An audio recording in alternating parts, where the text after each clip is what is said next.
It was a few weeks later, after the barbecue at John's house. Max had spent the previous weekend at home in Birmingham with Jane. Although he was happy to return home on the Friday evening, it soon became clear that any relationship he had had with her was beginning to break down.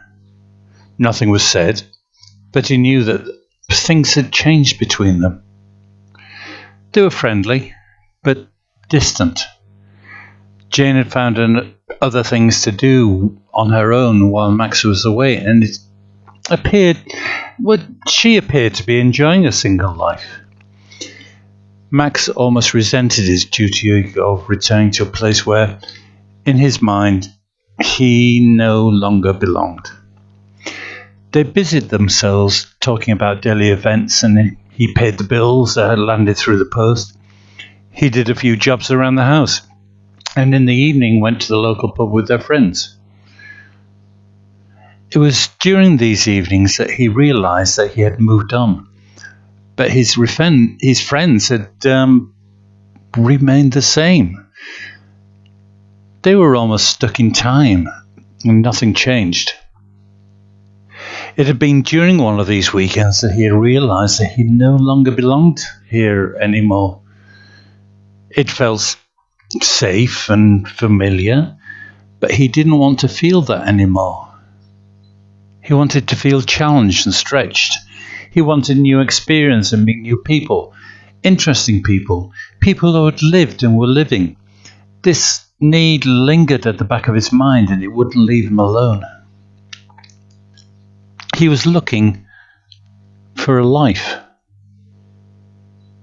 Max knew deep within himself that the life he was looking for didn't exist here in Birmingham anymore. He knew that if he returned here again to live, that something would die within him. He would stagnate. He would grow old, and slowly and inevitably he would die. He wasn't ready to give up on life yet. He didn't want that. He wouldn't accept it. His future was somewhere else, and he knew exactly where that was. It was on a Monday morning flight back to work in Brussels that he knew that he had left his old life behind him. He knew it wasn't that simple, as he would have to tell Jane that he was leaving. He would have to think about it, what he would do with the house. He would have to tell his friends and his family. None of that mattered, though. He had made up his mind, and the thought of embracing a new life was exciting, even exhilarating. That morning he sat back at his desk trying to work. He felt at home. He felt as though he had arrived, and he couldn't wait to start.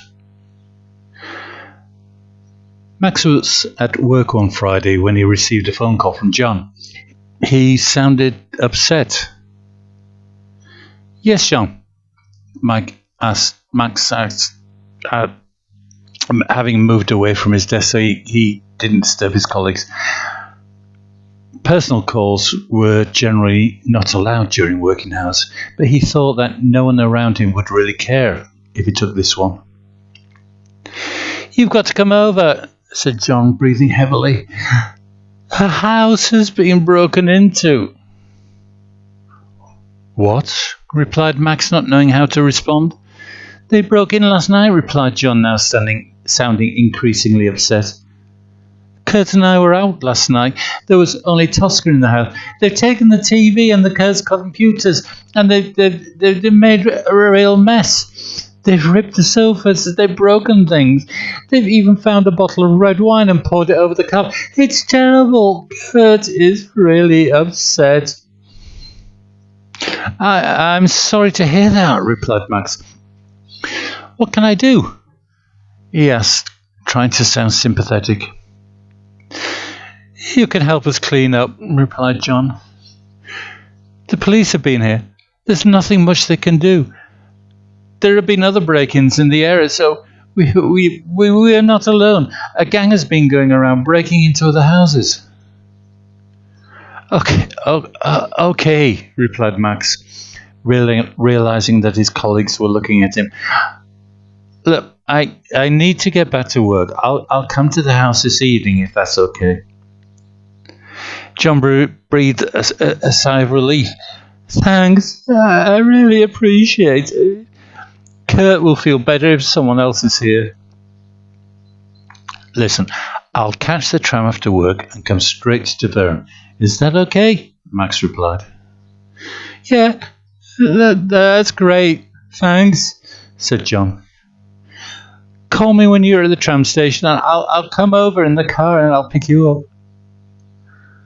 Okay, see you later, said Max and then hung up. Sitting back at his desk, he looked up at the clock. It was 3:30. He could be out of here by 5 p.m. and then he would go directly to the metro station, catch the train and then the tram. Max suddenly felt needed. It had been a long time since he felt needed, and he liked the feeling. This was going to be part of his new life, and he was feeling more and more that here was where he belonged.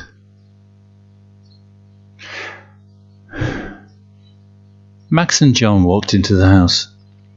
He'd been picked up at the tram station soon after he had arrived, and John still sounded upset.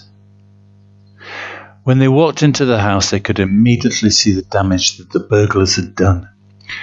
Kurt had tried to clean up a bit and was sweeping the floor in the kitchen. There were red stains on the whole carpet, which had been made from red wine. They had found the smashed bottle on the floor. In the kitchen, the coffee machine had been thrown on the floor and damaged. In the lounge, there were rips in the sofa covers. Cupboards had been opened and glasses had been thrown on the floor. The place was a mess. Max immediately took his coat off and grabbed a brush that was standing in the corner of the room. He began cleaning as the other two tried to make sense of the damage. Why did they do this? Asked Kurt. Why didn't they just take things they wanted and leave? They didn't have to do this. They didn't have to damage the soap. They didn't have to throw red wine around. He was clearly upset. John put his arm around him and gently kissed him. Max continued to clean up as much as he could. There was nothing they could do about the ripped sofa covers. They would have to be replaced. At least the house insurance would cover the cost of the replacements, but that was not the point. It was the intrusion into their home that caused the most pain. They felt as though their home had been violated simply for a TV and a computer. They were both angry and upset. After a while, they had cleaned up as much as they could. Perhaps the carpets could be cleaned through, though red wine was notoriously difficult to remove once it had dried. What about Tosca? Asked Max, suddenly realizing that the dog had been in the house while all this was going on. She's fine, replied John. We found her hiding under the bed. She was frightened, but they didn't touch her, thankfully. She's still a bit nervous, but she appears to be okay. Once they had decided they had done as much as possible, John reached into the fridge and brought out 3 beers. They opened the cans and sat down on the sofas looking around the room. I don't understand it either, said Max. If they were here to steal things, why didn't they just take them and leave? By doing this, they were in danger of being seen by someone outside. It doesn't make sense. It's a quiet road and some way from the house, replied Kurt. People driving by probably didn't think anything was wrong. The police said that it was because we had only just moved in, said John. These people often break into houses where people have just moved in. It's because they think it will be easier because no one would be expecting it. You said that other people in the area had been broken into as well, said Max. Yes, there had been a few break-ins around here over the last year, replied John. It's because we're away from town. A lot of rich people live in the area. There are a lot of large houses. They obviously think that these houses are going to have more valuable items. Then he laughed hesitantly. They must have been really disappointed when they saw all the poor things that we have. Kurt smiled for the first time and nodded. It's not what they've taken that worries me the most. It's the fact that they broke in. They came into the house. If they've done it once, they could do it again. They could break in again. Anytime we're out. Max nodded. I was once broken back in Birmingham. It was a few years ago. It was the intrusion into my home that upset me the most. I felt vulnerable in my own home after that. I never really felt safe. The house was never the same after that. They finished their cans of beer and John disappeared into the kitchen to fetch them all. He quickly came back into the lounge and sat down, handing the new cans of beers around to the others. At least they didn't take the beer, he said. I think we should get drunk tonight. What do you think, Max? Max nodded again. It sounds good to me. That's decided. You're staying the night, replied John. The three of them raised their beer cans. Fuck them, said John. Fuck them. The other two joined in and poured their beer down their throats. Max woke up the following morning after sleeping again in the spare room. They had been drinking long into the night with neither John or Kurt wanting to stop or go to bed. They had talked together about a variety of subjects and they found that they had a lot in common. It wasn't surprising that John and Kurt would agree, but Max had found that he also agreed with a lot of their thoughts and opinions. Even though he was a visitor and a friend, he was beginning to feel at home here. Even after all that had happened, he was relaxed and happy. They had laughed a lot. Max got out of bed, dressed, and went into the kitchen. Kurt had once again disappeared into the other bedroom and was playing one of his computer games. At least, he still had one computer left. Thankfully, they had only taken some of his old computer equipment. The new stuff had been in a cupboard and they hadn't found it. John was doing his best to make some coffee. Although the coffee machine had been damaged, it did still work, and seeing Max come in, he had taken a cup from the overhead cupboard and started to make him a coffee. This will have to do, said John, looking at the coffee machine. Kurt has already put it down on the insurance claim. We're trying to think of other stuff we can put on the claim form and make it like it'd been stolen. I guess a Porsche and a luxury yacht are not out of the question, said Max smilingly. John turned and looked at him. He laughed. I like your thinking. I'll ask Kurt. So, what are we going to do today? Asked Max, trying to wake up. Well, I want to give the place a good cleaning. Wash the floors, that sort of things. Karen is coming around. She should be here soon. She said that she would get some things from the supermarket on the way over. She'd bring in dinner so we don't have to cook. She's a good friend, replied John. Yes, I like her, replied Mac. She's fun to be with. The front doorbell rang and John handed the coffee cup to Max. You know where the milk and sugar are? He said, passing by him and heading out of the kitchen, and went to answer the door. Max could hear the door open and Karen's distinct voice calling out, Hello, darling. Max took a quick drink and then looked around the door to see Karen standing in the doorway with 2 bags apparently full of food. She kissed John twice on the cheek and made her way towards the kitchen. Hey, Kat, she called out as she walked through the hallway. Hello, Karen. Kurt's voice came back from the other room. Max smiled and moved back as Karen made her way into the kitchen. She lifted the 2 bags onto the kitchen centerpiece and looked at him.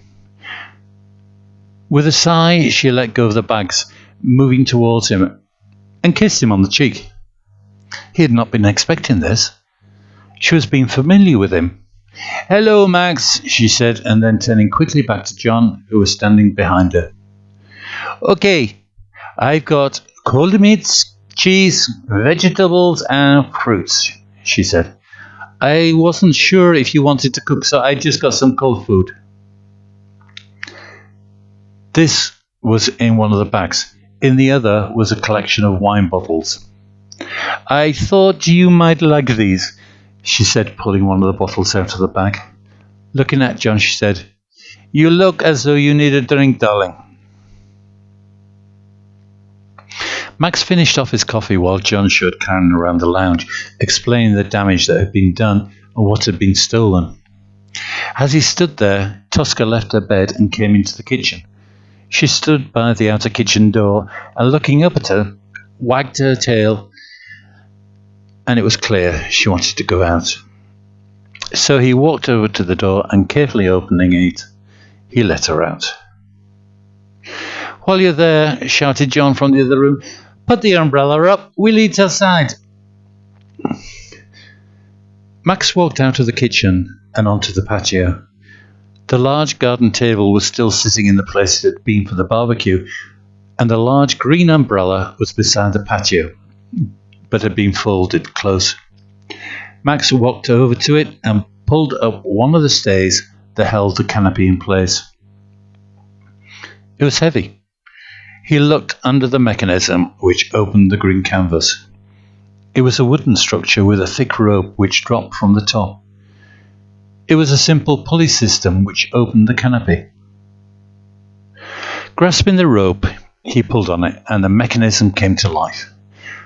Gradually, the leaves of the canopy started to open as he pulled harder and harder.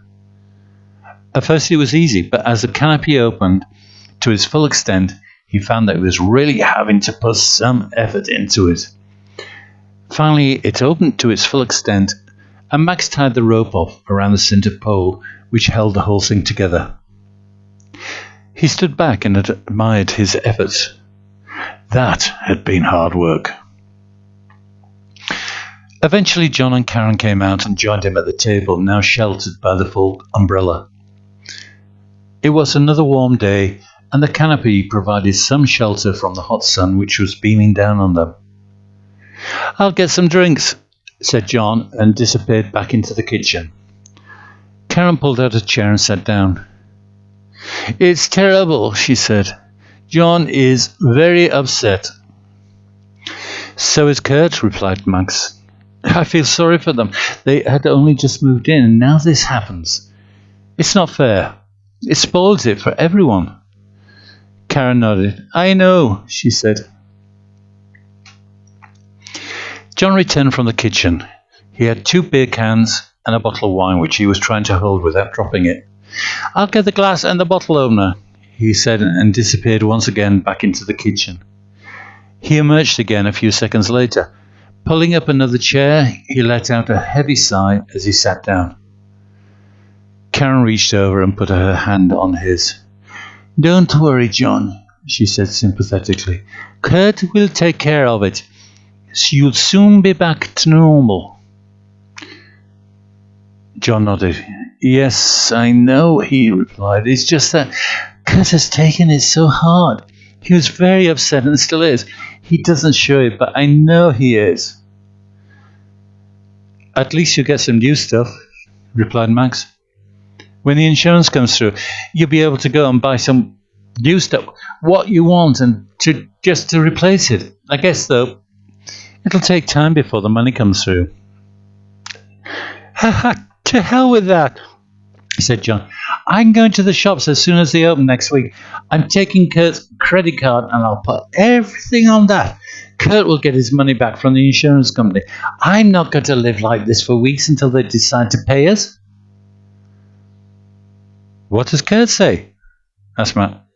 Kurt doesn't mind, replied John with determination. I told him, and he agreed.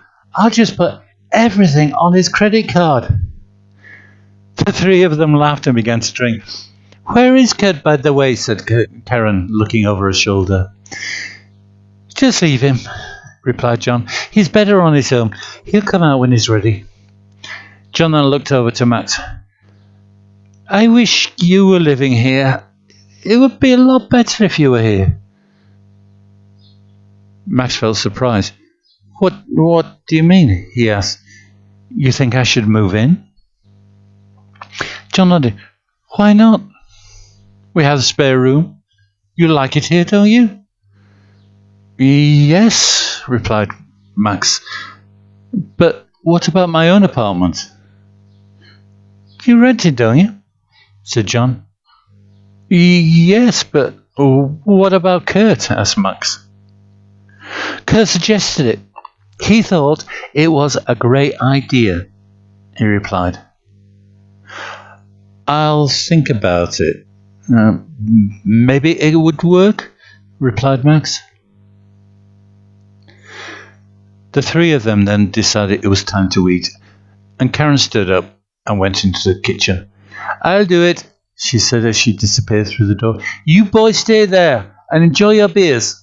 I won't be long. The two of them stayed where they were at the table. So what do you think? Asked John. How about moving in? Max didn't know what to say. He sat there for a moment, drinking his beer and wondering if it was a good idea to move here. He enjoyed being in the city centre, and this sounded maybe, perhaps, like a better idea, a better life. It would be awkward, though. 3 men living under the same roof. Maybe it could work. He kind of liked the idea. Why not take a chance? He was in the mood for taking chances now. It showed how his life had changed. It showed how much he had changed. Okay, he said. I'll do it.